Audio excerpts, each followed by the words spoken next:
dark red kidney beans and some garbanzo beans, a little bit of lemon vinaigrette, some tomatoes and radish, a bunch of different things from Michigan and from the market. Michigan is one of the top producers of dry beans. I found this out last year. And so, if I didn't like them enough already, I've now made it a conscious effort to try and bring more beans into my cooking, and particularly stuff that I can get at our market vendors down here on Sundays and Saturdays and Tuesdays. I'm going to start chopping up just a little bit of flat leaf parsley. This is not intended to be super finely chopped. This is intended to be rustic. I was just explaining in one of my cooking classes earlier. If you don't want to chop it beautifully and perfectly, chop it rough and call it rustic. But I won't give away too many secrets, because that just wouldn't be fair. Parsley, it's going to add a nice little green flavor to our salad. It's going to give a little freshness, which is always a component of our flavors that we want.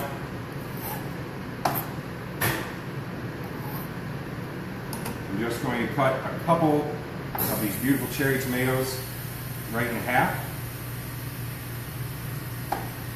Always keeping my fingers out from under my blade, doing my utmost not to stab myself in the hand. I've done that enough in my life. This is about a cup, give or take, cherry tomatoes here. And don't worry, we're not making one of those board vinaigrettes. It's just a good place to put everything. Let's see here. A little honey.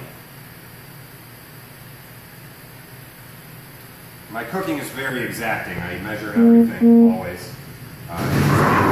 You just can't see me doing it because I'm doing it in my head. And if there's any loud noises, I apologize. I just got my ice machine finally fixed in here, so it's dropping a whole new container of ice every 10-15 minutes, so maybe we'll avoid the next one. A little bit of extra virgin olive oil from Kalamata olives from Greece. Bet you couldn't tell.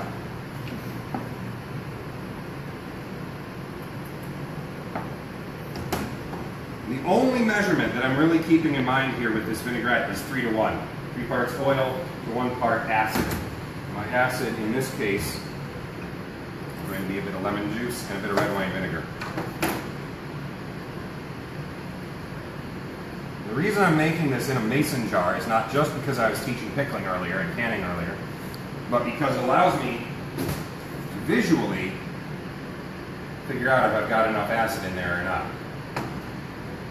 Half a lemon squeezed, and then just a splash of red wine vinegar.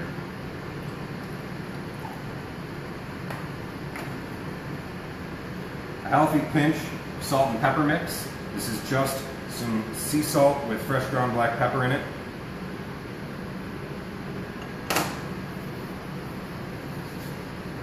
And then, for sake of ease, we're going to blend. I've been hanging out with too many bartenders lately. I like to shake everything. But I think that's the easiest way to make a vinaigrette.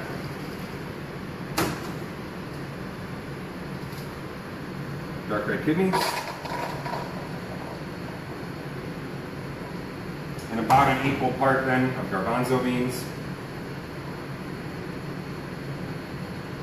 Chickpeas, if you will.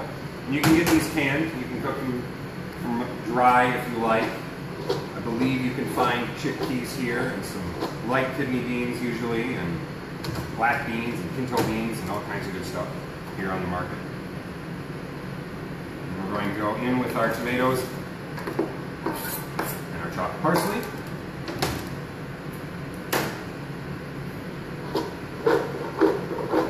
Give it a couple tosses to combine.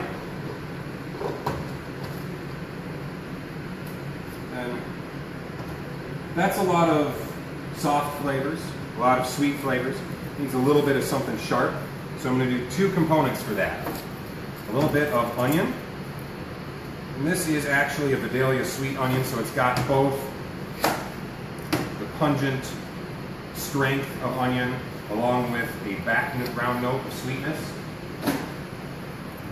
Pretty proud of myself. I've made every basket so far. Having said that, I will now miss the next several. I'm going to cut this in what's called a small dice, which is about yay big.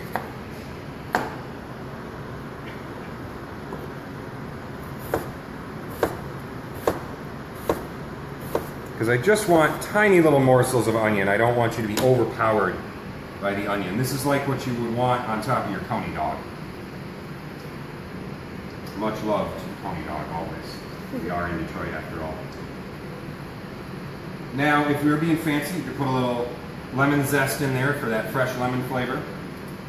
I am going to use some radish for our garnish, which again is going to have that pepper, that pungency, that strength of flavor to stand up to the sort of, well, I mean, beans aren't exactly the most inherently flavorful thing on the planet, so you need to do a little something to help them. Little pieces of radish.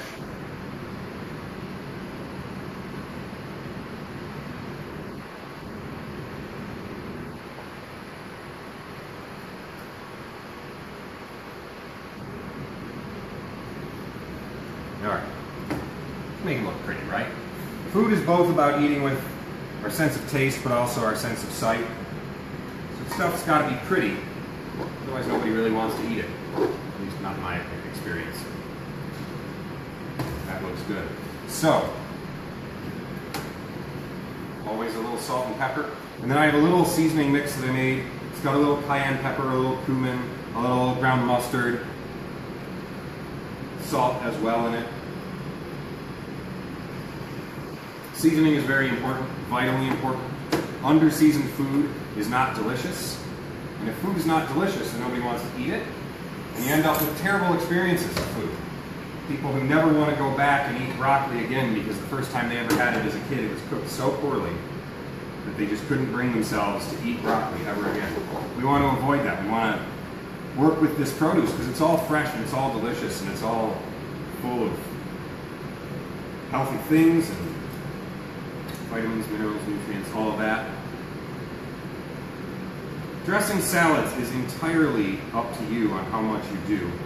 Some people like to barely touch their salads with the dressing, and other people like to drown their salads and make it into more of a soup than a salad, which I suppose solves the conundrum of soup or salad, but not exactly in the way we want.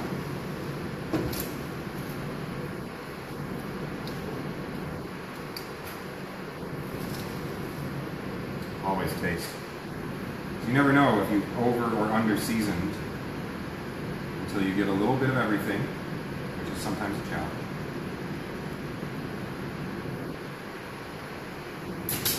See? Now I miss.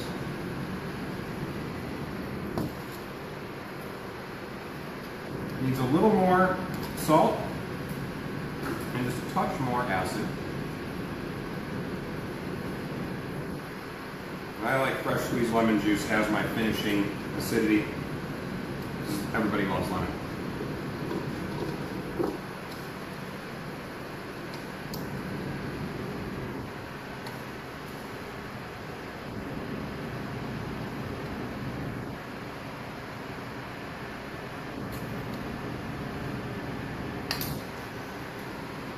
So then, if you want to be really fancy, you can always come back with some kind of hand-cut garnish, some kind of fancy little super thin slice of radish, or a fan of pickled onions, or something like that. Just a little something to create a little visual pop. And you know what? Let's be restaurant style about it, and give it one little perfect piece of parsley. So I'll post up a recipe for this in a little while to accompany this video, and I hope you come down and visit us at the market sometime. We're always here. Someone's always cooking in this kitchen, whether it's me or one of our small businesses that we host here. We're always happy to see you.